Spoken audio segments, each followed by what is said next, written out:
acho que a gente vai começando, né? Que a gente tem mais uma sala de visita. Essa é a quarta sala de visita desse semestre. Para quem não me conhece, eu sou Isabel Marques, eu sou diretora do Caleidos Companhia de Dança, que está promovendo esse encontro de hoje. Queria apresentar para vocês o Fábio Brasil.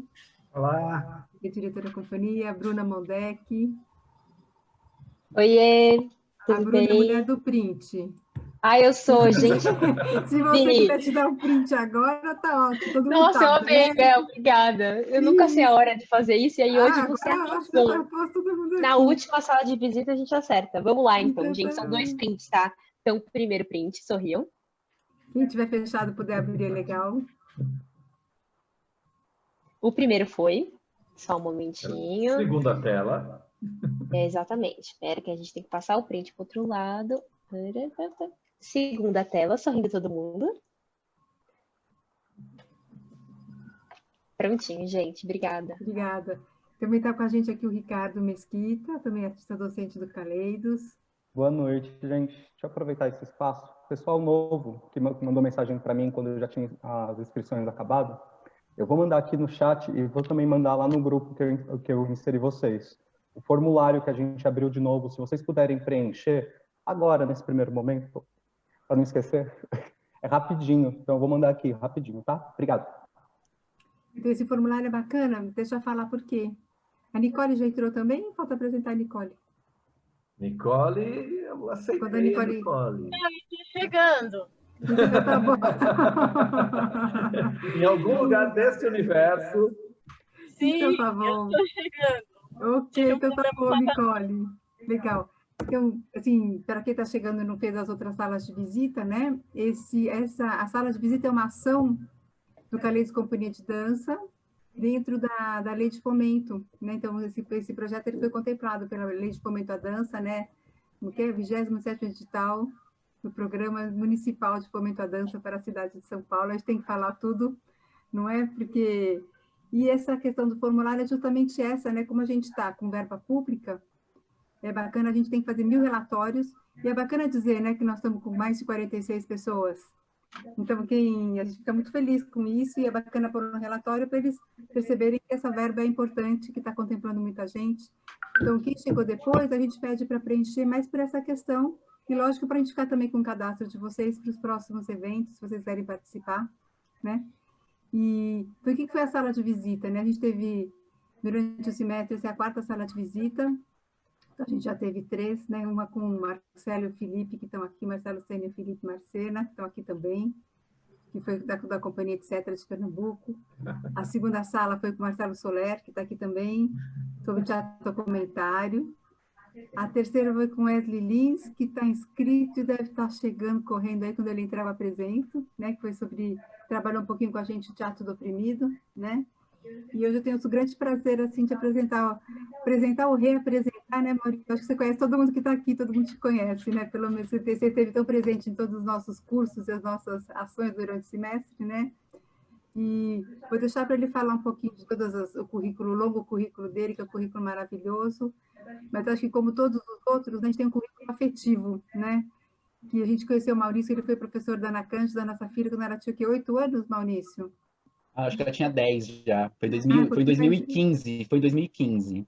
Então, olha só, achei que era antes.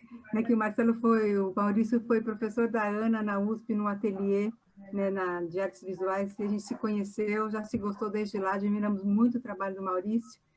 E, Maurício, super bem-vindo, que delícia ter você aqui hoje conversando com a gente aí sobre educomunicação, arte, educação, decolonialidade, não é isso? Hoje a gente tem um encontro, e depois, quem está inscrito, a gente vai ter mais um percurso, que vai ser entre hoje e sábado, e a gente vocês já se inscreveram, né? Então, sejam super bem-vindos, bem-vindas e bem-vindos a mais esse encontro. Obrigada, Maurício, passo para você.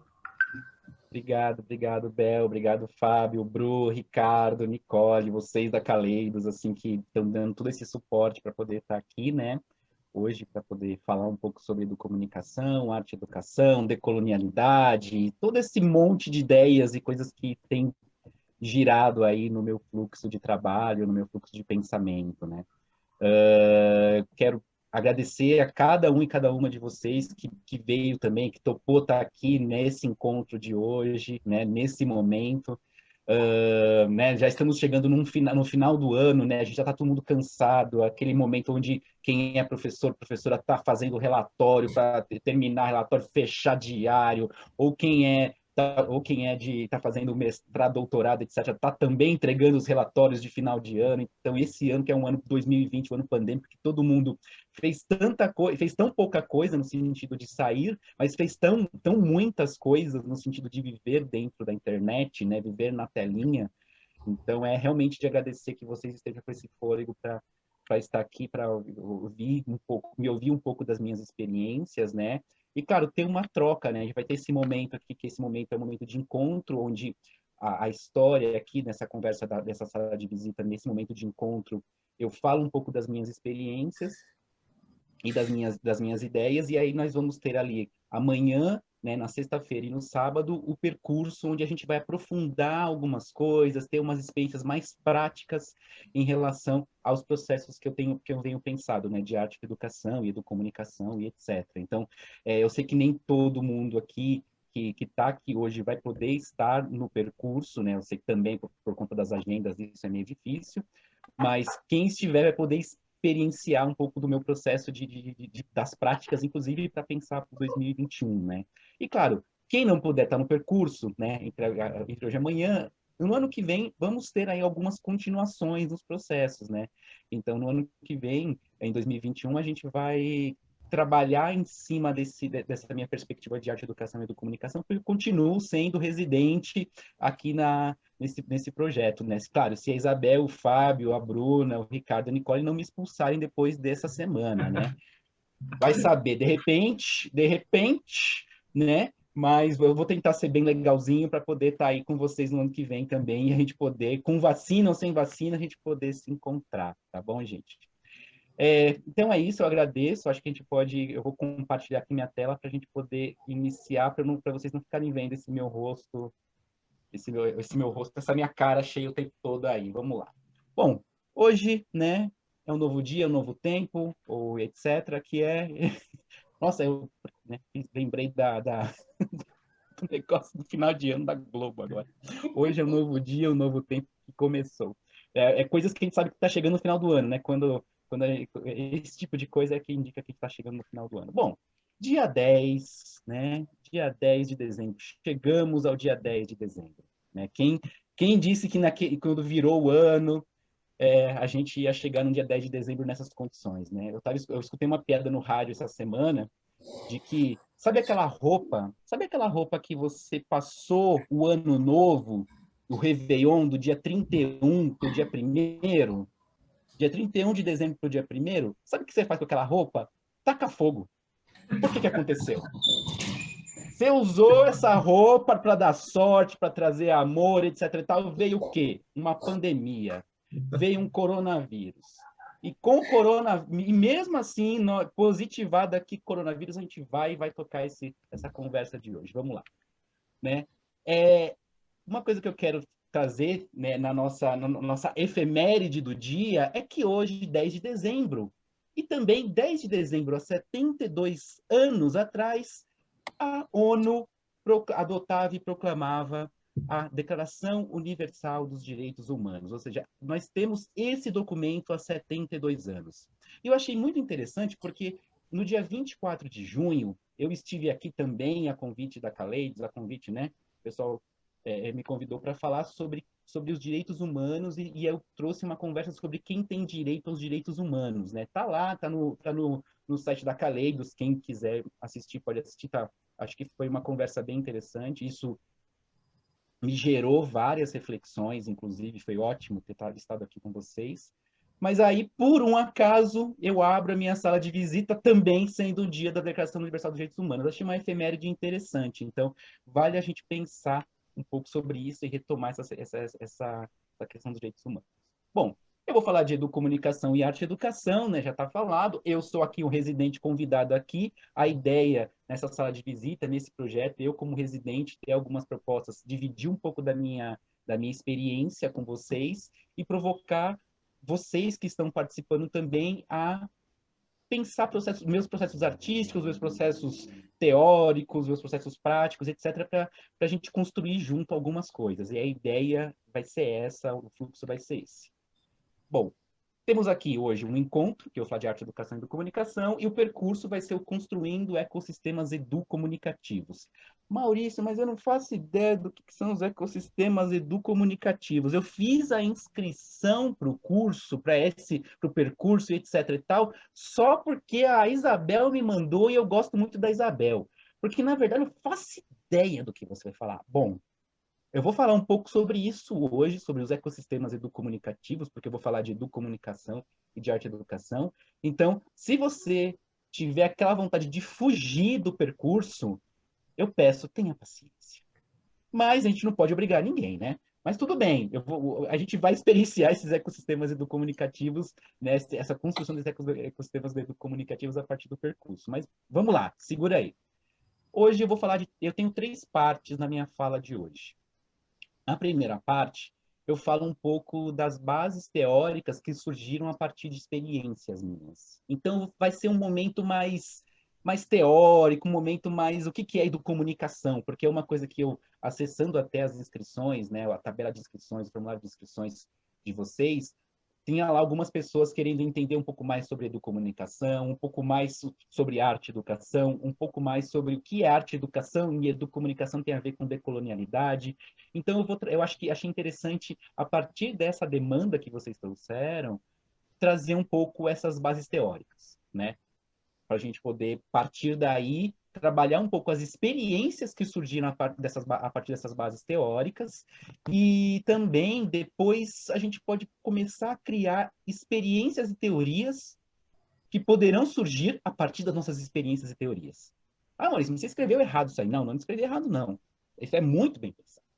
Porque, assim, a partir da experiência, das experiências práticas, experiências teóricas de cada um e cada uma de vocês, a ideia é que a gente construa um ecossistema educomunicativo para fazer surgir novas experiências e novas teorias. Mas nesse coletivo, nesse junto. Então, vamos lá. Primeira coisa, para pedir licença, né? Para pedir licença e as bênçãos aqui de todos, eu trago Paulo Freire. Essa citação de Paulo Freire é muito interessante para mim, muito importante e guia muitas das minhas práticas, né? Aqui Paulo Freire diz que a paixão com que conheço, ou com o que falo ou escrevo, não diminui em nada o compromisso com que eu denuncio ou anuncio. Eu sou uma inteireza e não uma dicotomia. Não tem uma parte de mim esquemática, meticulosa, racionalista, construindo os objetos, e outra desarticulada, imprecisa, querendo simplesmente bem ao mundo. Eu conheço o mundo com o meu corpo todo, sentimentos e paixão, e razão também. Então é isso, a gente não pode, quando a gente começa a pensar e começa a separar razão e emoção, quando a gente começa a separar o que é o eu sério do eu que brinca, o eu que está fazendo as coisas direitinho e o eu que pode ser solto, a gente deixa de ser esse um unificado, e nós somos um unificado, né, gente? Bom, e aí, uma coisa que tem me inspirado nessas últimas semanas, nas conversas com a minha orientadora de doutorado, a Cristina Rizzi, a Bel falou, fala do seu currículo imenso, maravilhoso. Eu não falo do meu currículo, não, só estou falando que eu estou fazendo um doutorado, tá? Nesse momento, em arte e educação, né? E também sou formador da prefeitura de núcleo de educomunicação, então esses fluxos vêm na educomunicação e na arte e educação e etc. E conversando com a Cris, né, nessas últimas semanas, ela falou muito sério para mim uma coisa, que estamos hoje diante de um momento em que necessitamos fazer uma escolha.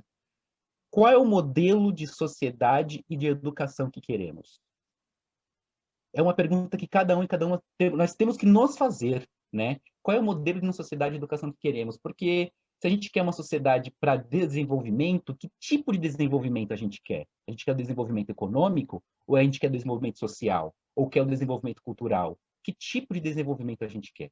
Então, vale a gente fazer essa escolha, né? Tudo isso vai provocando nossos fluxos. Bom, a partir disso, eu começo a fazer as minhas escolhas.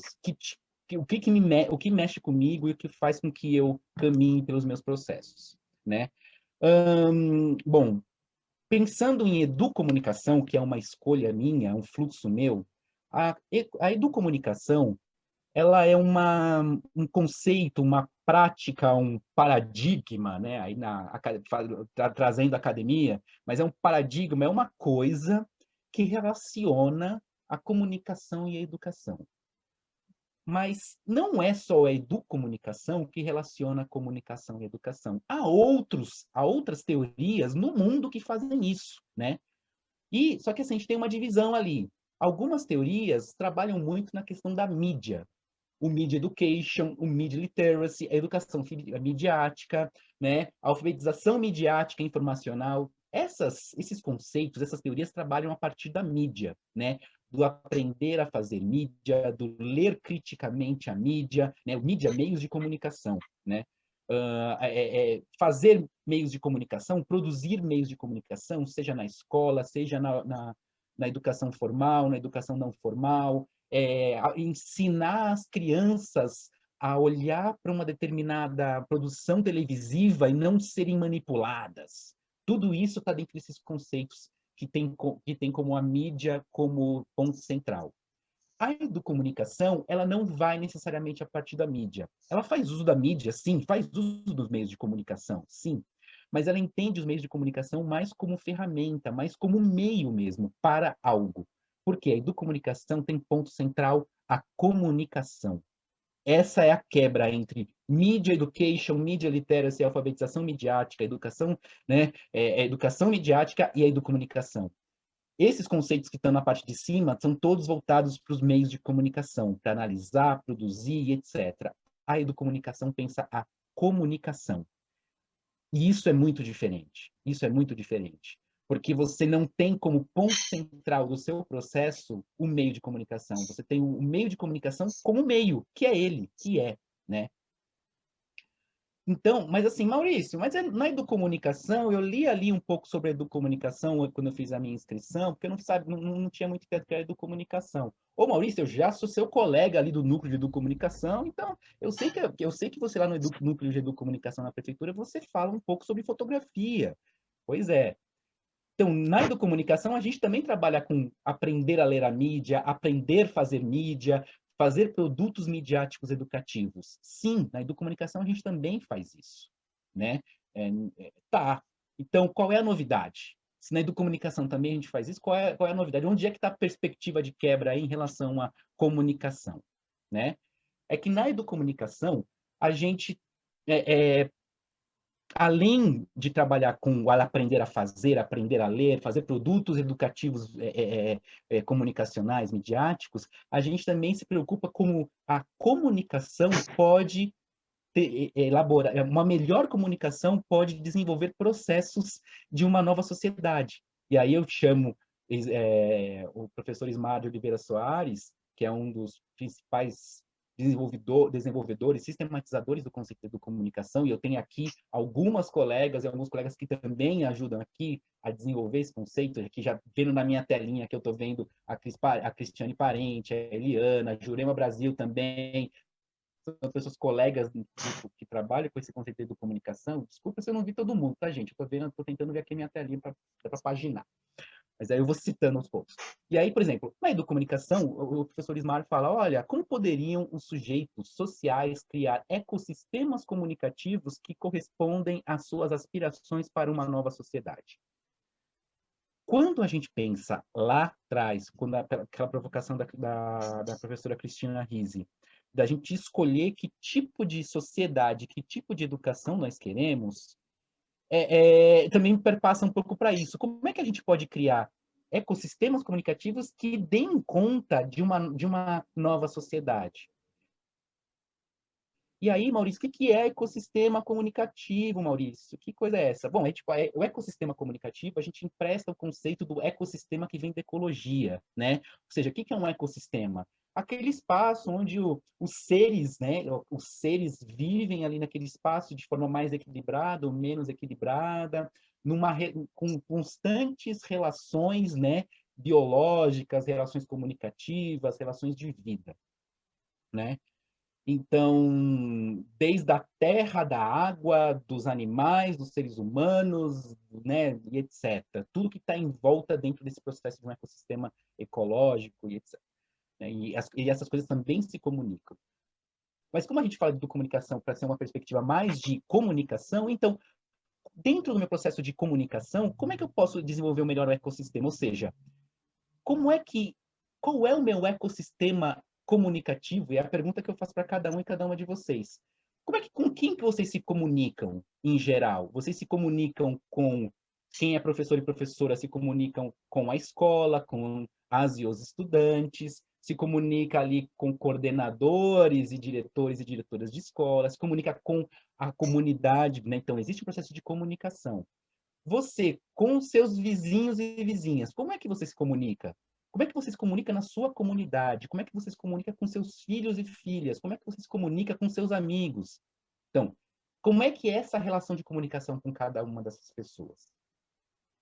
Pode melhorar? Pode ser melhorada essa relação de comunicação? São os pontos que a gente começa a refletir sobre esse processo. E além disso, tá, que ferramentas de comunicação que a gente usa então? Por exemplo, essa sala de visitas, esse processo que a gente está fazendo esse ano aqui, era para ser presencial, né? Só que a gente não pôde fazer presencialmente por conta da pandemia, né? Era para a gente ter lá um momento onde eu ia estar na Caleidos com um grupo de pessoas trabalhando, né? E a gente não está lá no espaço da Caleidos, embora o cafezinho na parte da Caleidos lá na frente seria sensacional e o papel higiênico é decorado, né? Mas, tudo bem. Então, quais são as ferramentas que a gente faz para se comunicar? Vamos resolver, gente. É ano pandêmico, vamos lá, vamos usar as ferramentas que a gente tem possível, vamos reduzir esses momentos. Então, os meios de comunicação funcionam como meios mesmo para a gente poder reduzir esses espaços, para a gente poder se comunicar melhor. E é isso que a gente está fazendo. Então, como a gente pode criar ecossistemas comunicativos que correspondem às aspirações por uma nova sociedade e essa sociedade que a gente quer? Ponto. Vamos pensar sobre isso. E aí a gente chama lá o Paulo Freire, né? Grande patrono da educação brasileira, embora queiram tirar, que a educação é comunicação, é diálogo, na medida em que não é transferência de saber, mas o encontro entre sujeitos e interlocutores que buscam a significação do significado. Eu acho que eu copiei isso aqui errado. Que buscam a significação do significado. É a ressignificação dos significados. Né? Então, tudo bem, desculpa, Paulo Freire, desculpa onde você estiver, desculpa, eu fiz a citação errada, mas não tem problema, a gente ajusta aqui na hora. Mas, basicamente, a educação é comunicação, porque a gente vive se comunicando no processo educativo. E aqui, a gente fala de processo educativo, não só o processo educativo escola, porque uma sociedade inteira, um bairro inteiro, uma relação inteira com a família pode ser uma relação educativa, que é o que a gente faz. A educação acontece dentro da sociedade culturalmente todo o tempo. Todo espaço é educativo, todo espaço tem um potencial educativo. Então, essa relação dialógica com essas crianças, com esses jovens, com nós mesmos e mesmas, quando a gente dá um curso para pessoas com mais de 60 anos, é dialógica, é participativa, é colaborativa, é respeitosa? Vale pensar. Para o Paulo Freire é importante, né? Então, aí, para fazer um resumo em relação ao que é educomunicação, que foi uma coisa que lá no dia 24 de junho o Ricardo falou: Maurício, você falou de educomunicação, mas o que é educomunicação? E eu estava falando sobre direitos humanos, né? Falei, opa, vamos lá, beleza. E aí eu fiz isso aqui para você, Ricardo. Desculpa, todo mundo pode aproveitar também esse conceito, tá? Eu estou olhando aqui para o lado porque vocês estão na minha outra tela, que eu estou vendo vocês abertos. Mas essa aqui é para você, Ricardo. Depois você fica pensando, tá, Ricardo? A gente conversa depois no WhatsApp, Ricardo. A educomunicação busca estabelecer melhores ecossistemas comunicativos em um sistema dinâmico, aberto, participativo e colaborativo, onde as relações interpessoais, coletivas e comunitárias acontecem sem hierarquias de poderes e saberes, e onde as experiências sejam aproveitadas para buscar e desenvolver mobilização social, garantia de direitos, e nesse caso, principalmente o direito à comunicação e à expressão, para que histórias sejam contadas. Histórias, quando a gente fala de histórias, a gente está contando a nossa história, mas a gente está vivendo e está marcando a nossa vida e a nossa experiência e a dos nossos pares dentro dessa sociedade. E não apenas a versão hegemônica, né? Então, a educomunicação trabalha por aí. É mais ou menos isso que eu entendo de educomunicação. Então, se o pessoal de educomunicação quiser aqui também complementar, pode complementar se eu falei alguma bobeira, tá? É isso. Pelo menos esse é meu processo por enquanto, tá, gente? E quando eu falo por enquanto, é porque a gente realmente, em todo o processo, a gente vai aprendendo e vai se entendendo melhor, né? Para eu chegar nesse ponto, eu tive que pensar, ok, onde é que eu estou nesse momento agora? Eu estou na educomunicação já faz uns anos e o tempo todo eu fico repensando o que a educomunicação pode ser. E daí eu vou para a arte e educação, porque eu prometi falar de arte e educação também, né? E aí, que para mim, a arte e educação também tem várias perspectivas, assim como a educomunicação tem, né? Mas a arte e educação tem desde uma perspectiva que é mais tecnicista, né? Ou mais técnica, ou seja, aquela professora e professor de arte que trabalha apenas ensinando a técnica da arte para os seus alunos e alunas, né? Para os seus alunos. Tem também aí na história da arte e educação, tem quem tem uma perspectiva de ensinar só o desenho como arte, porque o desenho é mais importante do que as outras, aí às vezes ensina o desenho, mas o desenho técnico, por quê? Né? Eu vou ensinar arte, mas a arte por meio do desenho técnico, porque o desenho técnico vai fazer você ser um melhor engenheiro, porque, na verdade, artistas não importam no mundo, o que importa é ter só engenheiros, né? Não que eu acredite nisso, eu tinha que colocar aquela faixinha lá, esse palestrante, essa pessoa não concorda com isso, esqueci de colocar essa faixinha aqui, tá, gente? Mas é isso, então, na história do ensino da arte, tem todas as perspectivas. Eu assumo a perspectiva da abordagem triangular do ensino das artes e culturas visuais. Por quê? Porque é uma perspectiva que tem uma base de Paulo Freire, porque é desenvolvida ali, sistematizada pela Ana May Barbosa, e eu aprendi também pela Cristina Risi, né? E tenho contato com essas professoras, aprendendo cada vez mais sobre abordagem triangular e refletir sobre isso, como também outras pessoas, a gente tem muita gente trabalhando a partir dessa perspectiva. E a abordagem triangular é triangular porque trabalha a partir do ler, fazer, contextualizar. 3 momentos, 3 formas, 3 jeitos de entender, fazer e produzir arte. Então, você lê a arte, faz arte e contextualiza a arte. A arte, para fazer sentido, tem que estar contextualizada com o meu cotidiano. Que adianta uma arte que não está contextualizada? É claro, eu posso ver os clássicos, eu posso pegar lá um Kandinsky e olhar para o Kandinsky e falar, cara, o que isso tem a ver com o meu cotidiano? Será que o Kandinsky tem a ver com, sei lá, com grafite? Talvez. É possível? Ou não? Vamos lá, Picasso. E o Picasso, beleza. Então, você pode consumir esse pessoal que é o clássico, mas tem que estar contextualizado, porque senão não faz sentido, sabe? É aquela coisa quando a gente faz matemática na 5ª série e aprende equações. Aí, aluna de 5ª série fala, por que eu vou fazer com equação na minha vida? Por que eu aprendi Bhaskara? Porque não está contextualizado. Quando está contextualizado, a pessoa vê sentido. Na questão da arte contextualizada, a mesma coisa. E o ler e fazer arte também tem esse processo. Ler a arte, observar, fruir e fazer, produzir. E uma coisa não está desconectada da outra. Porque quando eu faço arte, quando eu produzo, eu não preciso ser um artista profissional. Mas quando eu faço arte, quando eu produzo, quando eu experimento, quando eu tento me expressar, quando eu entro nesse fluxo, eu também começo a ler melhor a arte. E começo a entender isso dentro do meu contexto. Então, esse fluxo tem que ter o tempo todo. Não é a arte teórica, não é eu ser o melhor estudioso da história da arte, mas eu também tenho que produzir. E eu não preciso ser artista, não preciso ser um artista profissional para isso. Mas se eu experienciar isso, eu vou desenvolver em mim, em diversos processos, a estética e a estesia, né? A estética, diversas relações com o mundo, com o belo, etc. E a estesia, essa relação de entender que o nosso corpo é estésico, né? O nosso corpo eu sinto eu percebo o mundo com o meu cheiro, com o meu paladar, com o meu tato, com a minha audição, com a minha visão, e etc. E hoje em dia a visão é muito mais privilegiada, né? Mas aí, quando a gente vai para o fazer, a gente quebra isso, a gente vai para outras formas de sentir o mundo. E aí é uma coisa que faz falta nesse momento, né? Porque hoje em dia, nós aqui pelas telas, nós somos muito visuais.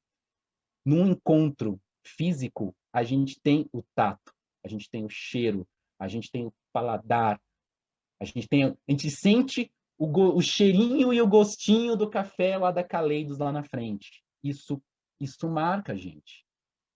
A gente sente o cheiro do espaço que nós estamos, a gente tem o tato com as pessoas. E tanto nesse semestre que eu estive aqui, passando com muitos e muitas de vocês com os cursos da Caleidos na sequência, é uma coisa que era recorrente, vou conseguir, que era recorrente, era que faltava o tato. Como é que na dança, como é que a gente dança sem o tato, né? Como é que a gente faz a dança sem sentir, sem ter essa conexão com o corpo entre as pessoas? Como é que a gente dialoga com o corpo sem o tato? E aí o pessoal da Caleidos aqui teve que resolver ali, fazer um coreô digital e etc, blá, blá. Mas é isso, porque a gente tem que dar conta, né? Tem que dar conta desse momento. Mas a gente não pode deixar, nessa perspectiva, deixar de lado essa perspectiva estésica, que a gente tem que sentir o mundo com todos os nossos sentidos, né? Perceber o mundo com todos os nossos sentidos faz a gente entender melhor esse mundo, né? Sem hierarquias de saberes, sem hierarquias de sentidos. Ah, mas tá ok, beleza. E aí eu queria, nesse momento, eu fecho um pouquinho essa parte das teorias, né, que vieram da parte das minhas experiências, porque tudo isso que eu falei para vocês aqui vieram de experiências minhas. E aí eu quero apresentar algumas experiências que surgiram a partir dessas teorias, que é a parte 2 da minha fala, né? Tudo bem por aí? Vocês querem fazer alguma questão? Estão sofrendo já? Tá tudo bem? Deixa eu ver, tô vendo as carinhas, não tem ninguém bocejando. O Ricardo já tá comendo a caneta já, né? A Ana tá feliz, então eu tô feliz também, tá, Ana? Você tá feliz, tá curtindo. O Milton tô até assim, ó. Opa, que cara, nossa. Tá bom. E, gente, hoje eu lavei meu cabelo, ficou bem cacheadinho, vocês viram? Ó, para vocês. Bom, beleza. Vou falar um pouco, então, da minha perspectiva de comunicador e arte educador. Temos alguns sofrimentos ou questões no chat, gente? Eu não tô vendo o chat, mas vou ver o chat aqui. O cabelo tá demais, obrigado. Sensorialidades, experiência da arte, integrar híbridos conhecimentos, obrigado, Luciana. Significar os significados, ressignificar os significados, ótimo. Se tiver alguma questão aqui no chat, vocês podem abrir, falar, viu? Vocês podem me chamar também, viu? Isabel, Ricardo, Fábio. O Fábio tem que tomar cuidado, senão ele me derruba. Uma vez participei de um evento que eu falei, todo mundo estava dizendo, não, o quanto a Isabel e o Fábio eram referência para eles, né? Para essas pessoas que estavam participando, para eles e elas. E aí eu falei, na verdade, eu não tenho nada a ver com o Fábio e com a Isabel. Eles não são referência para mim. Para mim, referência é a Ana. E aí, na hora, a minha internet travou. Na hora, a minha internet travou. Por quê? Porque não foi a internet, foi o Fábio que me derrubou aqui do Zoom. Porque ele pode derrubar todo mundo. Oi, Nicole. Nicole chegou. Tudo bem, Nicole? Bom, gente, vamos lá. Estou mostrando todo mundo para minha mãe que está aqui assistindo comigo. Oi, mãe da Nicole. Tudo bem? Tudo bom. Tá gostando até agora? Tô falando muita bobagens? A mãe Nicole pode me cortar, tá? Gostei muito. Eu nem sou educadora, não da arte, da ciência, mas eu gostei muito. Eu acho essa parte da contextualização muito importante. Pronto, perfeito. Olha aí. Não sou eu quem está dizendo, é a mãe da Nicole, então é lei. Como é que chama a mãe da Nicole, Nicole? Vera. Vera, pronto. Vera. Como? A Vera do pé quebrado. Vera vem de verdade. Então, Vera acabou de dizer que faz sentido. Então, faz sentido. Faz sentido. Obrigado, Vera. Imagina. Bom, vamos lá. Vamos falar um pouco sobre a minha perspectiva de ser educomunicador e arte educador, né? Vamos lá. Algumas pessoas já viram, já falaram, já escutaram eu falando sobre o ateliê de artes para as crianças, mas algumas pessoas não. Eu já tinha prometido para mim mesmo que não ia falar mais do ateliê de artes. Por quê? Porque eu já falei muitas vezes. Por quê? Porque essa experiência é maravilhosa, é muito importante para mim. Mas eu já falei tantas vezes que eu falei, cara, eu tô me tornando aquela pessoa que só conta uma história, né? Mas aí eu pensei para vocês, ó, talvez alguns de vocês e algumas não tivessem visto ainda essa experiência. Eu não vou passar aqui, vou passar bem rápido. Tem alguns links do ateliê que mostram as crianças falando sobre o ateliê. Eu vou colocar lá no grupo do WhatsApp para vocês poderem acessar, porque tem um vídeo lá de 10 minutos com as crianças falando de como foi o ateliê para elas. Eu acho maravilhoso esse vídeo, é melhor do que qualquer 2 minutos da minha pessoa falando sobre o ateliê, porque as crianças falando é muito mais interessante. Mas como a gente tem muita coisa para falar aqui, então eu queria meio que passar um pouco sobre essa experiência. E aí vocês assistam depois, tá? Vocês não vão perder as crianças. E a Ana tá lá. Para quem conhece a Ana tá lá. A Ana de 2015 tá lá. Então vocês vão poder encontrar a Ana em 2015. Para quem conheceu a Ana, para quem não conheceu, vai poder também conhecê-la de 2015. O Ateliê de Arte para as Crianças é um ateliê que acontece na USP, que é um projeto de extensão, ou seja, uma proposta de extensão universitária, onde a partir da coordenação de uma professora, que é regente, no caso a Cristina Rizzi, com o apoio de alunos e alunas de doutorado e de mestrado, né, e até pós-doutorado também, eles coordenam esse ateliê, e elas coordenam esse ateliê para que alunos e alunas de licenciatura, de graduação, ofereçam atividades de ensino de arte para as crianças. E eu participei, eu estou ali no cantinho esquerdo, de coque, camiseta branca, talvez vocês me achem ali, quem me achar, encontre o Oli. Eu estou ali conversando com as crianças e tinha comigo mais 5 colegas da Educomunicação nesse ateliê, que se inscreveram, pessoas que estavam fazendo a graduação em Educomunicação na USP, mais uma colega da pedagogia. E nós desenvolvemos atividades com as crianças. E o processo, como não tinha ninguém que era da licenciatura em artes, nós trabalhamos a partir da perspectiva da educomunicação com essas crianças. É claro que é um ateliê de artes, então a gente vai trabalhar questões de arte, do ensino de arte, trabalhamos desenho, trabalhamos pintura, trabalhamos com massinha, trabalhamos com corpo, né? Mas a proposta nossa era não necessariamente desenvolver as técnicas da arte, mas fazer com que as crianças se relacionassem melhor e trabalhassem colaborativamente. E a gente entende que foi possível isso, né? Nós tivemos ali 4 encontros de preparação entre nós, que somos os proponentes da atividade, depois tivemos 10 encontros com as crianças. E nesses 10 encontros com as crianças, a gente trabalhou a partir das experiências anteriores delas, que elas tinham trabalhado com mitologia nos outros ateliês, porque tem criança que faz o ateliê por semestres seguidos, né? Então, elas tinham trabalhado com mitologia, etc. Então, a gente aproveitou algumas dessas experiências que elas tiveram nos semestres anteriores para desenvolver a nossa proposta. Então, a gente trabalhou a partir da literatura, a partir do livro dos Seres Imaginários, do Jorge Luiz Borges, das Cidades Invisíveis, de Ítalo Calvino.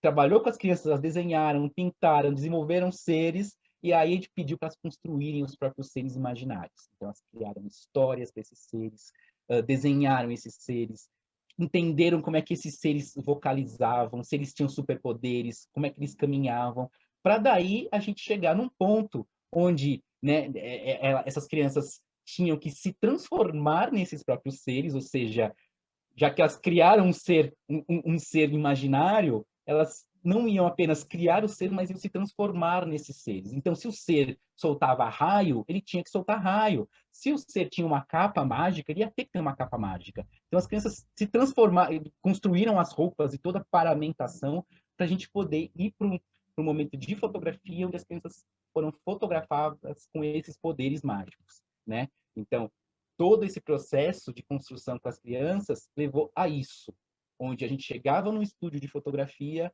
né, lá na USP, e a gente usava uma técnica chamada light painting para as crianças poderem mostrar os seus superpoderes, né?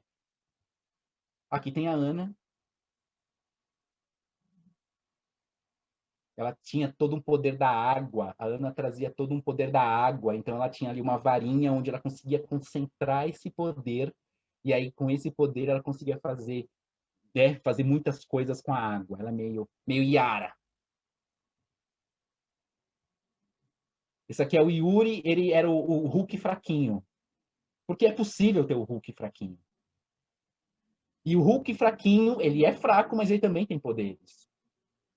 E aí nós fomos trabalhando, nós ensinamos para as crianças ali como é que funcionava a técnica da fotografia ali para aquele processo, como elas faziam com as luzes para poder ter esse efeito, e aí as crianças mesmas assumiam. Então, nesse caso, tem uma criança que está fazendo esse risco por trás do Yuri, né? tem outra criança que está fazendo essas bolas de fogo na mão dele. Então, tem ali um trabalho colaborativo, porque você começa cada um e cada uma construindo o seu próprio ser imaginário, só que para esses seres criarem vida, eles dependem dos outros colegas. Então, nesse processo de educomunicação, a gente trabalhou justamente esse trabalho colaborativo com as crianças, né? E não raro aparecia seres que viravam amigos dos outros seres e aí eles construíam os poderes juntos e lutavam contra o mal juntos. Então, essas histórias foram sendo construídas de forma educomunicativa, né? Embora a gente trabalhasse com arte e educação também.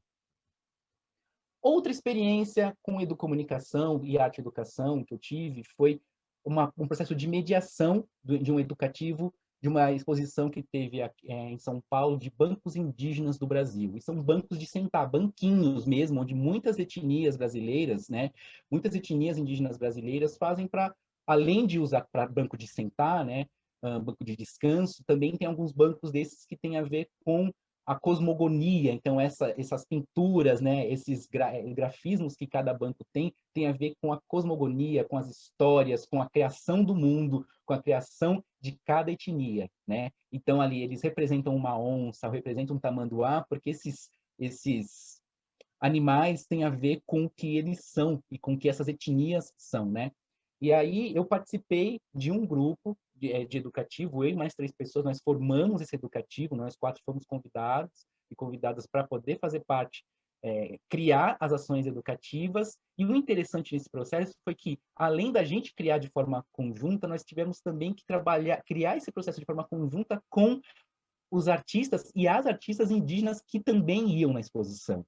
Então, a gente também tinha que, nesse processo de pensar de nos decolonizarmos e nos trabalharmos de forma colaborativa também com as etnias indígenas, né, com esses artistas e as artistas, nós tivemos que nos colocar de forma horizontal para poder criar processos para receber as escolas que iam fazer as atividades, né?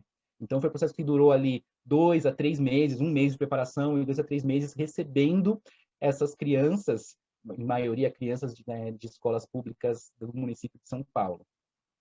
Então, a gente tinha todo um processo lá de trabalhar, de desenvolver esses grafismos. Então, tudo isso foi um trabalho participativo e colaborativo que nós tivemos. E foi no pavilhão japonês que ele foi preparado ali para poder receber essa exposição. E também, né, nesse processo, as artistas e os artistas de diversas etnias, principalmente da etnia Meinaco, que fica ali na região do Xingu, do Baixo Xingu, que eles iam lá, levavam as suas peças para poder vender também, porque faz parte do processo, faz parte da cultura deles fazerem isso e também vender, né? Então, eles também, de certa forma, tinha esse espaço para dos artistas apresentarem suas obras e venderem elas. E eles também se entendiam. Uma pergunta que em geral surge é: nossa, mas eles se entendem como artistas, né? Cabe isso, o ser artista dentro de uma nação indígena? Cabe, porque a proposta é que a ideia é que eles se entendiam como artistas, porque eles e elas se entendiam como artistas, porque nós, pessoas sudestinas de São Paulo, né? A gente valoriza mais quando a gente entende que a pessoa é artista. Então, se isso vai fazer eles serem respeitados, eles e elas serem respeitados mais por nós, paulistanos, né? Porque estou dizendo paulistanos porque a exposição foi aqui e a maior parte das pessoas que foi visitar a exposição eram de São Paulo. Mas isso a gente pensa no Brasil todo. Porque nós, pessoas que não somos indígenas, em geral, a gente respeita mais quem é artista, na hierarquia da sociedade, né? Os artistas são mais respeitados que as nações indígenas. Então, eles se entendiam como artistas, sim, então a gente ia ter que respeitar a partir dessa produção de conhecimento que eles traziam para a gente. É também uma perspectiva decolonial deles, né? E aí, eu também trago uma outra experiência minha, estou olhando aqui no horário para poder... Não, estou bem, até que eu estou bem de horário, né, gente? Isabel, eu estou ficando chato? Não estou, não. A Isabel disse, gente, tem que perguntar para outra pessoa. Maísa, eu estou ficando chato, Maísa? Sejam sinceros, tá? Porque a gente pode encerrar agora, não tem problema. Se tiver muito chato, se tiver pouco chato, vocês podem mentir também, porque, né? Tudo bem. Olá, Domitila! Olha quem tá aí. Bom, deixa eu paginar aqui para eu ver outras pessoas, né? Aqui o pessoal com câmera fechada, por isso que eu não vou ver todo mundo. João Gabriel também. Beleza. Educomunicador e artista. Então, além dessa perspectiva que eu tenho de educomunicador e arte educador, eu também tenho uma relação de artista, porque, né, uma das coisas que eu prometi para hoje, lá na inscrição, era educomunicação e arte educação, educomunicação e arte e decolonialidade, né? Então, nesse processo, eu também me entendo como artista em alguns momentos, artista que não necessariamente educador, de arte educador, mas um processo artístico meu, dentro de ser educomunicador. E aí eu queria compartilhar com vocês aqui uma obra, né, uma instalação que eu fiz que chama Me Fere, né? E foi um processo muito, muito interessante, muito importante para mim, porque eu pude entrar em contato, em diálogo com muitas pessoas e assim, eu achava que o projeto ia ser muito menor, eu tinha desenhado um projeto muito menor, esse projeto ficou 3 vezes maior do que eu esperava, né? Essa instalação fez parte de uma ação do Red Bull Station, que é um espaço cultural que tem na cidade de São Paulo, no centro da cidade de São Paulo, onde acontece um evento que chama Foto Invasão, onde 4 pessoas que são curadoras, né, são fotógrafos e fotógrafas que se juntam para fazer a curadoria de um projeto que vai ocupar esses ateliês que tem lá no Red Bull Station. Ali por 2 semanas, instalações ocupam esses ateliês, né, que também tem ali artistas residentes, né, que às vezes ficam por 3 meses, 4 meses, e no intervalo de uma residência para outra tem essa instalação que é o Foto Invasão. E aí eu desenvolvi essa proposta para essa instalação, né. A Me Fere, ela surgiu a partir de uma reflexão que eu tinha, vocês estão vendo aqui que foi em 2018, né? 2018 era um ano que prometia ser um ano bastante difícil ali nas eleições no final do ano, né? Então, tudo isso já estava sendo desenhado, né? Tudo isso já estava sendo desenhado, diversas coisas que estavam surgindo no Brasil naquele momento. E, principalmente, ações de preconceito, ações de agressões verbais, agressões na internet, né?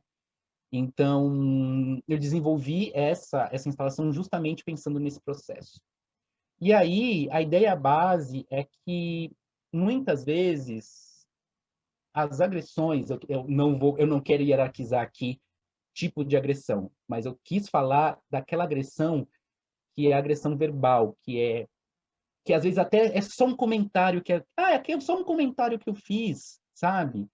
Mas que isso vai machucando. Sabe aquelas frases que vão sendo repetidas, repetidas, repetidas e vão marcando a gente durante o tempo? Às vezes é uma frasezinha, é uma palavra que se diz como se fosse uma brincadeira, como se fosse sem peso no cotidiano, mas que na repetição aquilo pesa. E aí, nessa minha reflexão, era que essas palavras sendo repetidas, elas começam a gerar ferimentos que são difíceis de esquecer, né? E aí eu trouxe a máquina de escrever, porque a máquina de escrever, a máquina de datilografar, claro, talvez tenhamos pessoas aqui que nunca tenham usado uma máquina de datilografar, mas pelo menos vocês sabem o que é uma máquina de escrever, né? Esse negócio que a gente bate as teclas aí e já imprime direto, né? Já sai lá impresso o texto. Então, uma máquina de escrever, quando você... Maurício, pensando bem, é muito avançado, né? Pois é, gente, exatamente. Putz, é muito avançado isso. Não é? Já imprime, é muito, muito maravilhoso. E aí, quando a gente tecla na máquina de escrever, vai, né, datilografando, tem ali um tipo que marca e vai machucando o papel. Fica marcado esse papel, um relevo. E se você repetir essa frase várias vezes seguidamente, esse papel começa a ser furado.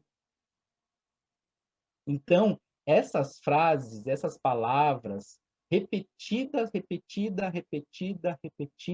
fura o papel. E é o que acontece com a gente, né? Às vezes a gente engole. Alguém falou uma coisa, engole. Deixa passar, não é nada. Mas isso, a nossa história começa a pesar. E aí, eu fiz um chamamento para 8 pessoas, amigas, colegas, etc e tal, depois que o meu projeto foi aprovado, que essas pessoas eu encontrar com essas pessoas para que elas me passassem frases que tivessem machucado elas em algum momento na vida. O que acontece é que dessas 8 pessoas, elas compartilharam com outros colegas e outras colegas, e isso virou 24 pessoas. Então, eu tive que, em um mês, encontrar 24 pessoas para poder desenvolver essa proposta. Porque nesse próximo mês já ia ter exposição. Eu tinha que ir lá, eu tinha um mês para poder montar a minha exposição. Então, a resposta foi muito maior do que eu achava, porque eu achava que as pessoas não iam querer compartilhar isso, porque é meio difícil, né, a gente compartilhar e externar essas dores, porque todo mundo sabia que ia ser exposto, né? Uma coisa é a gente conversar entre nós num espaço que é seguro. E isso é muito importante, ter os espaços seguros. Mas, no meu caso, eu ia expor, era uma exposição, e as pessoas me responderam, né? E aqui esse foi o exemplo que eu passei para as pessoas, né? Um exemplo a partir de algumas coisas que iam me machucando, né?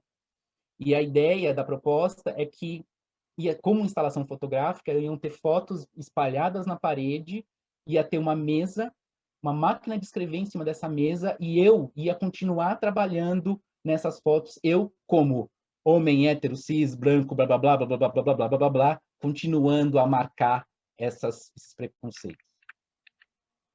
E aí eu tenho essa resposta aqui. Provavelmente, talvez vocês não vão conseguir ler, né, os textos, porque daí talvez esteja pequeno ou grande, não sei como é que está aparecendo para vocês, mas isso aqui são os originais que foram expostos lá, né? Os originais, claro, a reprodução dos originais.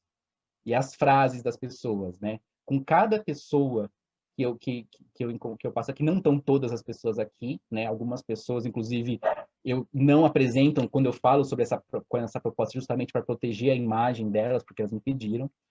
Mas as pessoas me deram suas frases, eu tive encontros, e o mais interessante desses encontros, que era para ser simplesmente me fale uma frase, eu vou fotografar você, na mesma luz, no mesmo enquadramento que eu estou fazendo com todo mundo, e pronto, eu só vou fazer a frase, me dá a frase ou a palavra, e eu faço a foto. E esses encontros se tornaram encontros de meia hora, 50 minutos, 1h30, todos carregados de emoção. Porque, sim, acabava de tocar as pessoas, acabava tocando as pessoas no que era esse ferimento delas, né, que causava ferimento. Mas todas entendiam que era importante falar sobre isso. É importante apresentar isso, é importante jogar isso, porque se a gente também não fala, a gente também não transforma a sociedade, né? E então teve todo um processo de diálogo com as pessoas o tempo todo. Eu fazia, depois que eu fiz as fotos, que eu imprimi as fotos, eu comecei a trabalhar essas fotos na máquina de escrever, eu devolvia as imagens para as pessoas para ver se elas estavam sentindo que tinha dignidade naquela imagem, estavam sendo bem representadas, que eu estava entendendo bem o processo. Às vezes eu tinha que refazer algumas coisas, elas pediam para mudar as frases. Então o tempo todo foi esse processo dialógico nessa construção, né?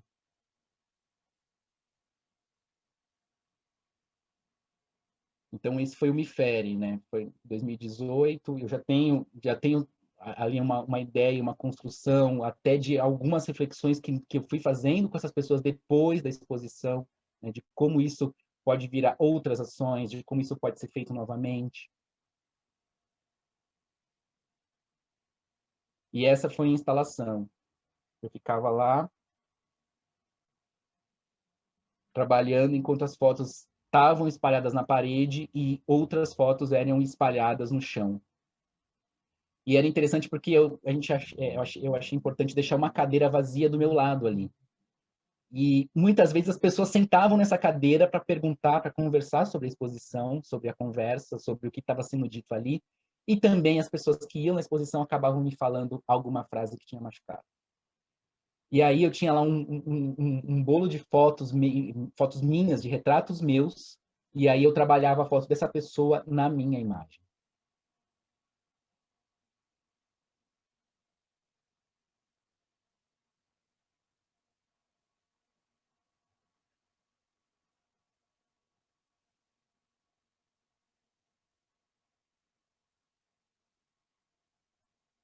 Bom, esse é o hemisfério. Bom, aí voltando, né, fazendo um outro fluxo aqui, já para encaminhar algumas questões. Nesse processo todo, a gente pode entender muitas vezes aonde é que está a educomunicação e aonde é que está a arte-educação, né? A educomunicação não compete com a arte-educação, né? Porque a educomunicação tem um foco nas questões da comunicação, educação, comunicação. E a arte-educação tem um foco nas questões de arte. Mas existe sim uma possível complementaridade entre a educomunicação e a arte-educação, e é isso que eu venho ensaiando, é isso que eu venho pesquisando, é isso, etc. e tal, né? E uma das coisas que eu entendo como interessantes nessa complementariedade é que quem desenvolve educomunicação e quem desenvolve principalmente a abordagem triangular do ensino das artes e culturas visuais são pessoas latino-americanas que trabalham tanto na parte teórica quanto na parte prática. Então tem uma perspectiva decolonial aí, né? Esse contexto nosso de pessoas latino-americanas entendendo o que é educar para a comunicação, ou pela comunicação, e o educar para a arte, ou por a arte, pela arte, etc. Então, para mim, já é uma confluência, né, entre esses conceitos. E mesmo porque a arte comunica, a arte tem perspectiva de comunicação, né? A partir, por exemplo, na educomunicação, a gente tem o conceito da expressão comunicativa por meio da arte, que a gente pega a característica comunicativa da arte para poder se expressar comunicando, né? E, claro, sempre conectado com a estesia. Então, é esse fluxo de comunicação por meio da arte, ou de criar processos artísticos a partir da comunicação, né? Como a gente pode misturar esses processos. E, para mim, eu entro aí em tudo isso. Não dá para fazer educomunicação e também não dá para trabalhar a partir de uma educação crítica paulo freireana, e não dá para trabalhar a partir da abordagem triangular no ensino das artes se a gente não tiver pensamento crítico, se a gente não tiver pensamento decolonial. Eu vou falar de... Segura aí a binha da questão, porque eu vou falar de decolonial já já. Se a gente não for antirracista, porque não dá para ser paulo freireano e ser racista. Anticapitalista, sim, não, vamos quebrar a sociedade capitalista, tem algum que a gente pode até quebrar, né? Mas a questão é, como é que a gente pode diminuir o sistema opressivo entre onde uma pessoa tem muito dinheiro, né? Onde uma pessoa vive numa casa, numa mansão grandiosa e tem pessoas vivendo em barracos nesse momento ou na rua. Por que essa diferença? É a meritocracia. Desculpa, né? Anti-heteropatriarcal? Por que anti-heteropatriarcal? Você não sou contra hétero, até tenho alguns amigos que são héteros. Mas é o sistema todo que traz essa questão opressora, esse pacote, né? É esse pacote de conceitos.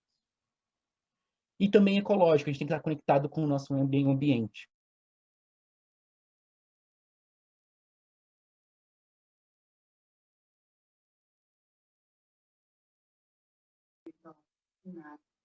Acho que o Maurício travou. Eu também acho. Maurício está Bruna, travado. cadê o print? Também é um processo importante aqui. Não deu tempo. Maurício, É o momento do print, né? É o momento do print. Calma aí. que travou um pouquinho, Maurício, se você pudesse retomar a sua última fala. Eu ia printar você de sacanagem mesmo. Pode continuar. Mas eu voltei? Voltou. Ou deve ter sido uma pausa dramática que você inventou também, só para a gente ficar assim meio focado. Eu estava falando, tá vendo? Eu fui falar do sistema anti-heteropatriarcal, aí você viu que a internet cai. Por quê? Mas não estou falando que foi você, foi a internet que travou. Porque eu falei disso, a internet não para. Isso daí vai criar revolução, Maurício. Então, e aí também ecológico, por quê? Porque a gente faz parte desse processo e, assim, o meio ambiente, o estar no meio ambiente, nós fazemos parte de tudo isso. Então, se a gente destrói o meio ambiente, destrói o processo ecológico, nós destruímos nós mesmos e todo esse conhecimento que está por trás disso. E daí, Maurício, mas quem que eu leio para trabalhar essas questões, Maurício? Quais são as referências? Você vai citar todo mundo? Não vou citar todo mundo, fiquem tranquilos e tranquilas. Mas, assim, tem esses nomes, o Krenak, o Akilimin Baby, Abel Hooks, Catherine Walsh, Conceição Evaristo, Chimamanda Adichie, Henrique Dussel, Franz Fanon, Rosane Borges, Ramon Grossfogel, Sara Araújo, Silvia Kusikank, Teresa Cunha, Walter Miolo, são alguns nomes de pessoas que estão trabalhando a partir dessa perspectiva que eu disse no slide anterior. Então, procurem lá autores e autoras, né, de perspectiva decolonial, autores e autores de perspectiva de teorias feministas. Com essas pessoas a gente consegue ter ali uma conversa, já começa a ter um passo, né? A internet já tem bastante texto, inclusive gratuito para isso, se vocês quiserem, até dá para compartilhar algumas coisas depois, né? E eu não vou ler aqui o texto da Catherine Walsh, mas eu achei legal deixar registrado, porque a Catherine Walsh, ela é uma pesquisadora que nesse momento está no Equador, e ela fala sobre pedagogia decolonial, pensamento decolonial, pedagogia decolonial, porque a gente pode pensar de forma decolonial, mas como tem muitos educadores e educadoras aqui, a gente pode refletir sobre o que é uma pedagogia decolonial. A Catherine Walsh diz que foi justamente com a invasão da nossa terra de Abya-Ala, que depois foi renomeada como América, né, pelos invasores, e renomeou justamente por um ato político, epistêmico e colonial, que a pedagogia decolonial começa a tomar sentido, porque, primeiro, as nações indígenas, a partir de sua luta, a partir da rebeldia, a partir da insurgência, de organização e ações contra esses invasores, como também depois as africanas e africanos que foram sequestrados, né, e de certa forma obrigados a vir para cá, né, escravizados, que também criaram perspectivas a partir de suas práticas de cultura, práticas sociais, garantia da memória coletiva, né, manutenção da história, manutenção da memória, que criaram processos de pedagogia decolonial. Então, não aceitar a pedagogia colonialista, não aceitar a pedagogia, né, a forma de conhecer o mundo e a forma de educar para esse mundo dos invasores da América, no caso, por conta da Catherine Walsh que ela está falando aqui. Mas sim a partir dessas pessoas que fizeram processos alternativos, né, de rebeldia, de ato político, ato sistema, anti esse sistema. Então, toda a prática que busca valorizar uma perspectiva de diversas etnias indígenas ou perspectivas africanas, de diversos pensamentos que não são os hegemônicos, são práticas decoloniais. E aí a gente tem essa sopa de coisas, né? O colonialismo, colonialidade, decolonial, descolonial, colonização, descolonialismo. Maurício, eu comecei a escutar isso e toda hora eu vejo uma coisa diferente. O que eu não estou entendendo nada? Não, calma. Talvez você não esteja entendendo nada, mas eu também não estou entendendo nada. Na verdade, todos nós e todas nós estamos começando a entender um pouco mais sobre isso. Porque, assim, nós fomos educados, né, e educadas num processo colonialista, num processo da colonialidade.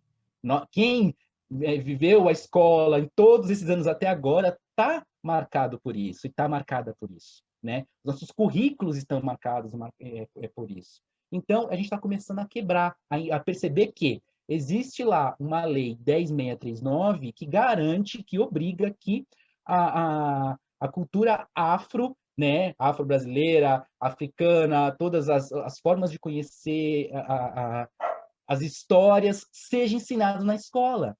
E essa lei não é muito bem seguida. Temos ali uma lei 11.645 no Brasil, que também obriga que seja ensinado na escola as histórias, as perspectivas de visão de mundo das etnias indígenas brasileiras. E também não é muito bem trabalhada essa coisa, né? Então, quando a gente percebe isso, a gente começa a criticar as coisas. Então, o que é o colonialismo? O colonialismo, o que eu entendo, é todo o processo de colonialização, de colonização que nós vivemos, né? Todo, histórico, é o processo histórico. A colonialidade, ou colonidade também, sem o A, é o processo que nós vivemos hoje, porque a gente não tem necessariamente lá um sistema onde sai lá a caravela vinda da Europa para colonizar a gente, mas a gente tem um sistema de que mantém nós como colônias dessa Europa, desses Estados Unidos, né? Seja por meio cultural, seja por meio econômico, né? Seja por meio político. Então, esse sistema que a gente tem hoje em dia de manter nós como colônia, a gente chama de colonialidade. E aí a gente vai para as perspectivas que querem quebrar isso, né? O descolonialismo e a descolonização é um processo que entende que a gente simplesmente pode quebrar a colonização, zerar, expulsar tudo o que é perspectiva colonial e começar a trabalhar assim, a partir da nossa perspectiva primeira, ou seja, a partir da perspectiva das etnias indígenas ou das etnias africanas. Mas isso é um pouco meio difícil, né? Um pouco meio difícil. Por quê? Porque a gente já vem marcado por séculos por essa colonização, né? Por essa colonização. Então, outra perspectiva que a gente chama de descolonial ou decolonial, aí tanto faz. Alguns textos vão usar o descolonial, outros textos vão usar o decolonial. Entende que, ok, nós somos colonizados, nós fomos colonizados, vivemos hoje uma colonialidade, né? Uma colonidade, temos essa perspectiva, mas a gente pode começar, a partir de agora, a partir do contexto que a gente tem hoje, a transformar. Ou seja, a partir de cada coisa, de cada prática que eu tenho como educador, como educadora, como artista e etc., ou como cientista, ou como blá, blá, blá, eu posso provocar um salto decolonial. Como eu faço isso? Né? A partir de... Deixa eu passar... vou falar de ecologia de saberes também. Mas como é que eu faço?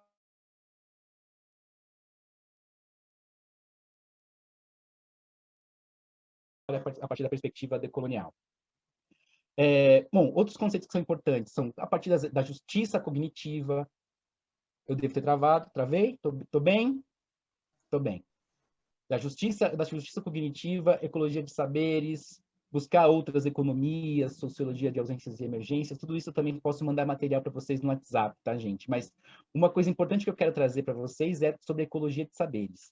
A ecologia de saberes é um conceito que o pessoal da Universidade de Coimbra trabalha, com o professor Boaventura de Souza Santos, mas outras pessoas também trabalham nisso, fala que, basicamente, a gente tem que romper as hierarquias de conhecimento e provocar interconhecimento. Por quê? Cada um e cada uma de vocês que está aqui tem uma experiência. Eu comecei falando isso lá no começo. Cada um e cada uma de vocês tem uma experiência. O Marcelo tem uma experiência, a Júlia Mari tem outra experiência, a Vânia tem uma experiência, o João Gabriel tem outra experiência. E essas experiências não quer dizer que eu sei mais que vocês. Não quer dizer que de repente, a Maria Isabel, as duas Maria Isabel que nós temos aqui, sabem mais do que o Ricardo. Porque elas são duas, elas podem saber mais do que o Ricardo. Não tem. A gente tem que buscar essa deshierarquização de saberes.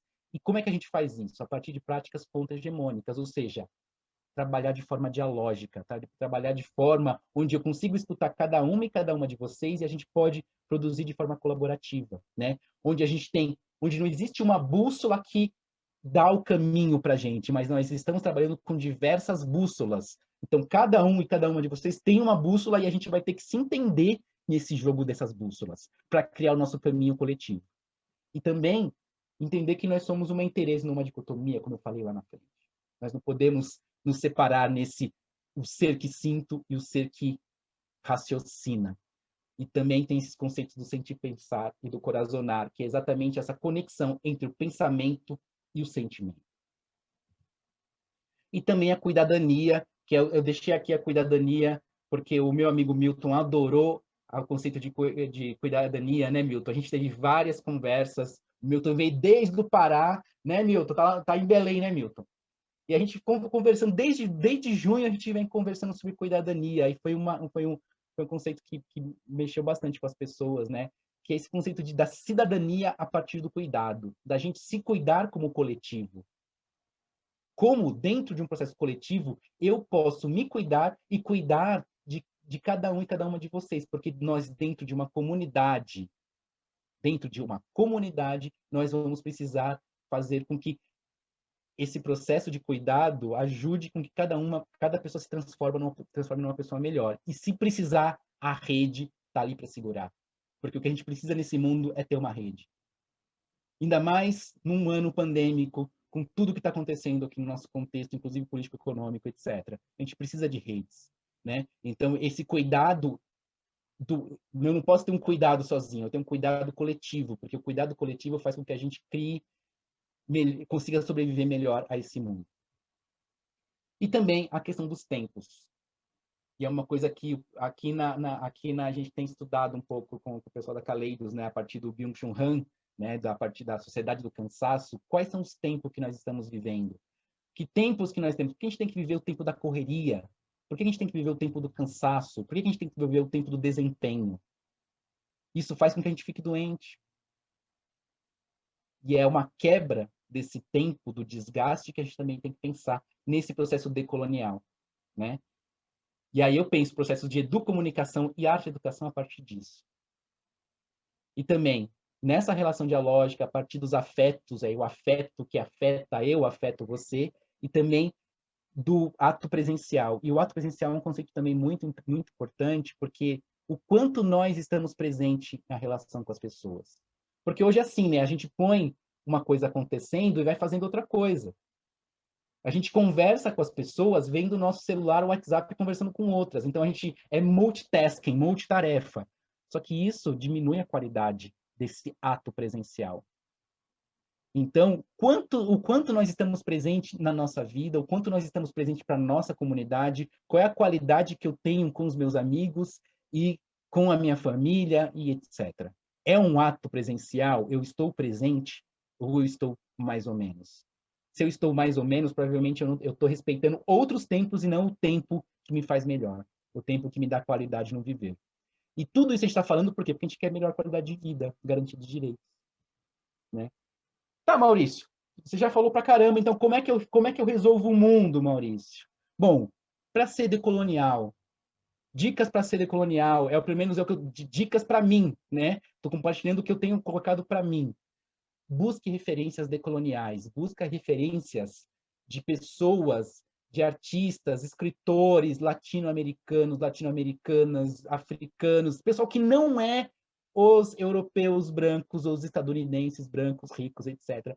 Ah, Maurício, mas os caras são importantes, a gente vai deixar de lado? Não, não precisa deixar de lado. Você pode, a ideia é consumir, sim, também o que é europeu, o que é estadunidense, o que é branco rico. Sim, a gente tem que manter essas referências também, porque a gente também não pode não ver o mundo, o que está acontecendo no mundo.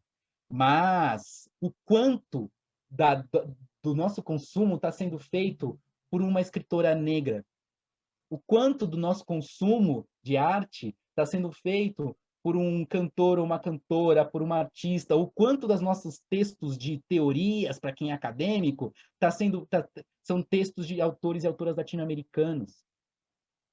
É isso.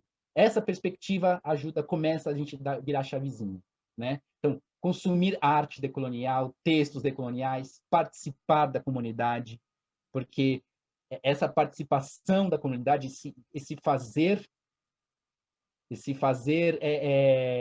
comunitário, esse fazer colaborativo, é uma ação anti-hegemônica. E aí eu tenho que fazer a referência. Eu tenho que fazer a referência. Domitila, você está me escutando? Quem é isso, Domitila? Esqueci o nome da autora, Domitila. Pode falar, Domitila. A Henderson. Harline Anderson. Harline Anderson, obrigado. Eu aprendi com a Domitila isso. Então, esse fazer colaborativo é uma ação anti-hegemônica, ou seja, uma ação também decolonial, né? Então, vamos fazer colaborativamente, né? Vamos procurar desenvolver melhores ecossistemas comunicativos, uma construção e reconstrução de significados, fazer né? É possível ter uma arte engajada? É possível ter uma arte política? É possível ser artivista? Tem gente que diz que não. No meu caso, eu tenho dificuldades de ser artista e não ter uma arte engajada, né? Considerar as pessoas como pessoas e não como público que está ali só para escutar, só para aplaudir, né? E também buscar uma multiplicidade e ecologia de saberes, não só garantindo múltiplas vozes, mas fazer com que essas vozes sejam realmente escutadas e não ser extrativista. O que é não ser extrativista? Sabe qual é aquela pessoa que vai lá, pega o conhecimento do outro, pega o conhecimento da outra pessoa, usa aquilo para ganhar dinheiro e não devolve nada para a comunidade. Isso é ser extrativista. Vamos errar? Vamos. Por quê? Porque a nossa sociedade é um modelo padrão, extrativista, capitalista, patriarcal, racista. O nosso molde é esse. Agora, a gente tem que se colocar em movimento, né? Então, pensar quem é que está no poder, quem é que tem o status. Sem ter o paradigma do, nossa, eu sou o bonzinho, vou dar a voz às pessoas. Não, as pessoas têm voz. A gente tem que garantir um espaço colaborativo e coletivo para que essas pessoas também sejam escutadas, mas elas já têm voz, é que elas são caladas, né? Então, se a gente tem o poder, se a gente tem status, o que a gente pode fazer, né? Se a gente tem a chave do cubo branco, ou da escola, ou do projeto, ou da ONG, ou da política pública, nós vamos fazer o quê? Se a gente tem a chave, a gente está com poder. Então, por que a gente não faz diferente, né? E aí, dentro da arte, quem diz que aquilo que é arte? Quem comprova que aquilo é arte? Quem diz que aquele saber é correto? Né? A arte que está lá no museu, ou etc. Quem diz que aquilo é arte? E aí eu também provoco. Que histórias que estamos contando, que pessoas que estão contando essas histórias e que pessoas contam que histórias, né? E aí eu tenho uma coisa que eu chamo de meu manifesto da educação e da arte educação e da educomunicação, né? Só queria compartilhar. Isso aqui vai ser uma das últimas coisas que eu vou falar hoje, tá, gente? Então fiquem tranquilos e tranquilas, porque vocês já estão cansados, vocês já querem parar, né? Já deu 1h30 de fala minha, né?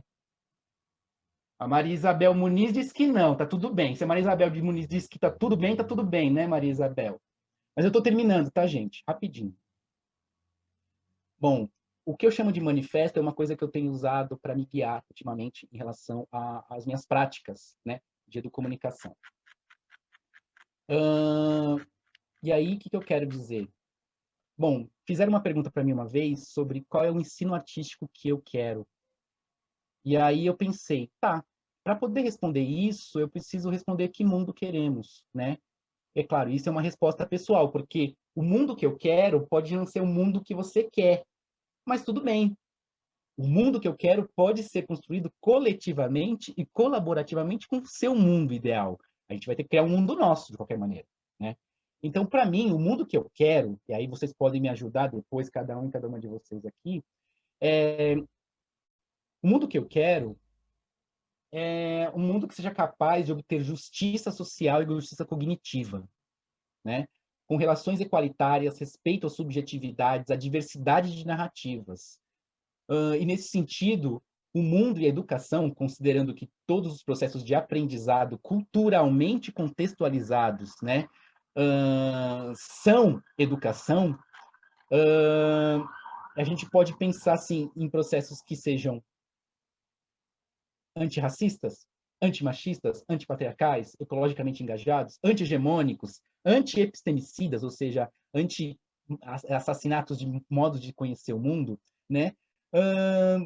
Buscando, em si, uma relação melhor com a cultura, contra uma hierarquização de conhecimentos e saberes, e que promova modelos de desenvolvimento político e econômico não destrutivos e não opressores.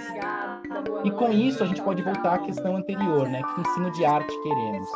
Se queremos um mundo onde uma educação permita que as pessoas sejam parte ativa desse mundo que almejamos, precisamos olhar que paradigmas que temos nesse mundo e que podem ser combinados para nos levar a esse mundo que seja um mundo melhor. Por isso, eu trago aqui o paradigma da educomunicação, né, para a construção de ecossistemas comunicativos, e que é um paradigma latino-americano, porque eu entendo que se a gente se comunicar melhor, a gente pode educar melhor dentro de uma sociedade melhor, né? Então, o processo, e nesse processo, a partir de uma perspectiva decolonial, faz com que eu olhe para a minha sociedade e valorize as minhas experiências, os meus saberes e a minha própria comunidade, né? Eu não preciso trazer um conhecimento externo à minha comunidade que não tem nada a ver com a minha comunidade. Eu posso trabalhar a partir do que eu conheço e a partir do que eu sei o que a minha comunidade sabe. Então, isso vai ser uma relação mais comunicativa e mais colaborativa. E se eu vou ensinar arte por isso, eu posso também melhorar minha relação de comunicação com as pessoas que estão comigo. E se eu melhorar a relação de comunicação que as pessoas estão comigo, trazendo uma perspectiva decolonial, talvez aí eu consiga ter um mundo que eu quero com uma educação que eu quero. É mais ou menos esse é o manifesto que tem me guiado, assim, né, nas minhas últimas falas. E aí, para fechar, eu trago essa fala do Willem Flusser, que também me ajuda. Ele diz que apenas a arte, a educação crítica e transformadora poderão abalar a programação do sistema, né? Essa é a Pérola. Oi, Pérola. Ela tá se comunicando com os amiguinhos dela aqui da rua. Então, apenas a arte, a educação crítica e transformadora poderão abalar a programação do sistema. Por quê? Porque o sistema está programado justamente para ser opressor. Então, a gente, através da arte, através da educação crítica e transformadora, a gente vai poder abalar esse sistema. A gente vai destruir o sistema? A gente vai trazer um sistema novo, zerado? Sei lá. Não sei, mas a gente tem que tentar abalar, né? E aí eu também trago a Renata Martins, que é uma diretora, roteirista maravilhosa do cinema brasileiro. Inclusive, tem um filme chamado, um curta-metragem premiadíssimo, chamado Sem Asas, que é absurdamente lindo, vale muito a pena vocês verem. Eu posso também compartilhar no grupo do WhatsApp alguns links. E a Renata Martins disse hoje no tweet que se a gente tem que pensar de forma decolonial, a gente também tem que se rever, né? E aí a Renata Martins disse, quando falamos sobre abalar as estruturas, estamos falando das internas também, né? Das certezas que nos estruturam e que nos balizam. Quando nos movimentamos, todas elas se movimentam junto conosco. Ou seja, todas as estruturas que nós temos também se movimentam. Então, se a gente fala que vai ser decolonial, a gente também tem que olhar para nossa perspectiva se a gente está sendo decolonial ou não. Então, a gente vai ter que se olhar também. É um processo nosso, né? Bom, e é isso, né? Hoje, a gente iniciou um processo de construção. Eu tentei trazer para vocês aqui, nessa minha perspectiva, nessa minha experiência, um pouco dessa minha perspectiva arte educomunicativa, né? Então, a gente tem uma construção desse processo que inicia hoje de uma construção de um ecossistema educomunicativo que eu entendo que vai ser parte de um processo artístico maior, que vai ter mais um passo amanhã para quem vai fazer o percurso, que vai continuar no sábado também para quem vai estar no percurso, mas que também continua no ano que vem, né? Nessa continuidade da minha residência aqui na Caleidos. E aí já fica o convite para quem vai participar do percurso e também para quem não vai participar do concurso, já fica ligado para 2021, porque tudo isso que nós vamos construir no percurso em amanhã e sábado, né? E vai virar reflexão para a gente poder trabalhar para 2021, para a gente poder colocar em prática algumas ideias contra essa brutalidade que a gente vive nos dias de hoje. E aí, eu queria só para encerrar, o Encerrar 2, eu queria trazer aqui um trecho de um texto da Conceição Evaristo, Becos de Memória, que é esse livro aqui.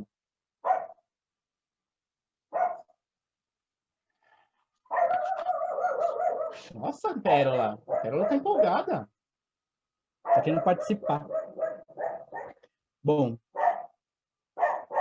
Coronel Jovelino andava para lá e para cá, na varanda de sua fazenda. Que merda tinha feito Zé Meleca? Matar um dos Zicas, assim, em plena luz do dia, perto de todos? Agora o menino crescera. Ele que sempre fora uma pedrinha na sua botina, machucando seu calcanhar, desde o dia em que era garoto ainda. Ele testemunhara um Zica assassinado por um dos seus homens, ser lançado no rio. Mandou jogar a velha, mas restava o menino. Teve medo de bulir com o garoto. Mandou ensinar-lhe as letras. Queria ver se conseguia trazê-lo para o lado de cá. Tornaram um dos seus. E nada. Agora, eis que estava vindo à sua casa, acompanhado de um bando de gente. Vê só, ele havia criado cobra na rodilha. Algumas vezes, ele o vira de longe, tivera vontade de se aproximar. Mas aquele moleque tinha virado o homem. Era uma espécie de líder no povoado. Em sua casa, de noite, ensinava os outros moleques a ler. Diz que tinha até uma menina que ia lá também. Ele ia de vez em quando à cidade e voltava com livros. Trazia notícias sobre o que acontecia por lá. Diz que agora estava lendo para os outros, estudando com eles um jornal e explicava tintim por tintim o que era sindicato, greve, liga camponesa, reforma agrária, assuntos que só a estes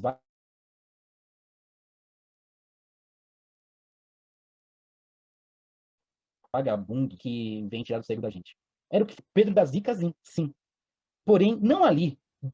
Bom tempo era aquele em que eles morriam afogados. Era preciso criar rápido uma defesa. Rápido, porque o homem estava chegando, atravessando com os pés sujos de poeira o encerado vermelho de sua varanda que lembrava sangue. O homem olhou no fundo dos olhos do coronel Jovelino e percebeu um lampejo de medo.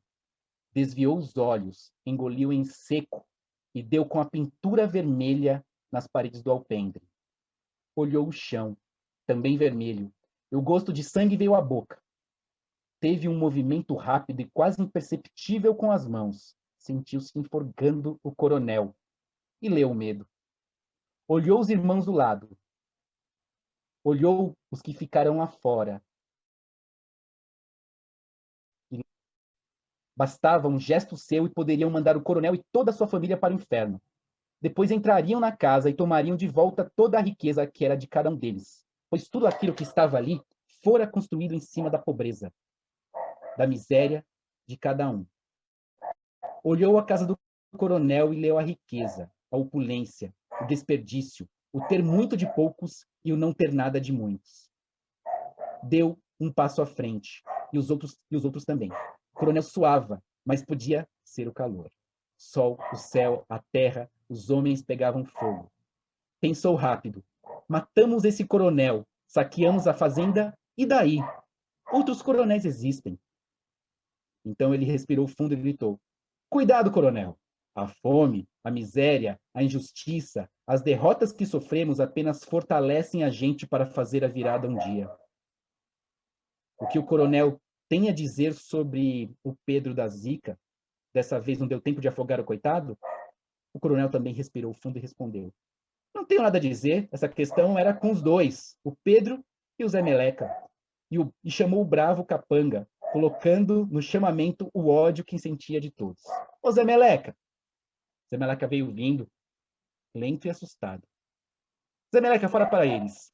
Quando você matou o Pedro da Zica, foi a mando meu? Foi? Fala para eles. Fala o que aconteceu. Eles não sabem o que aconteceu.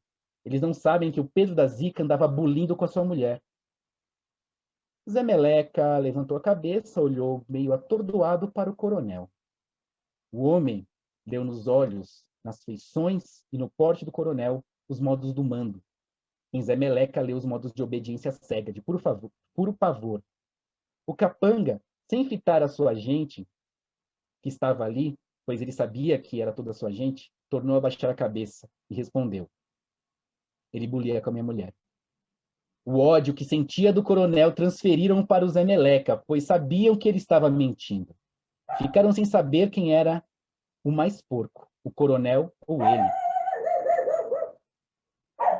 Só o homem entendeu, só ele percebeu, só ele leu, na atitude de Zé Meleca, que, se cuidado a gente não toma, até a dignidade da nossa gente os do lado de lá podem roubar. A partir daquele dia, muita coisa mudou no povoado. O barulho seco da bala, o corpo de Pedro da Zica no chão, a caminhada até a casa do coronel, a covardia, o medo, a traição, a mentira do Zé Meleca, tudo isso caiu fundo no coração de todos. Crianças, mulheres, homens, todos, cada qual à sua maneira, cada qual com seu poder de alcance, de entendimento diante da vida, percebeu que, se ficasse cada um para o seu lado, eles não seriam ninguém. A ideia da cooperativa, que havia muito homem que discutia com seus irmãos, começou a tomar corpo.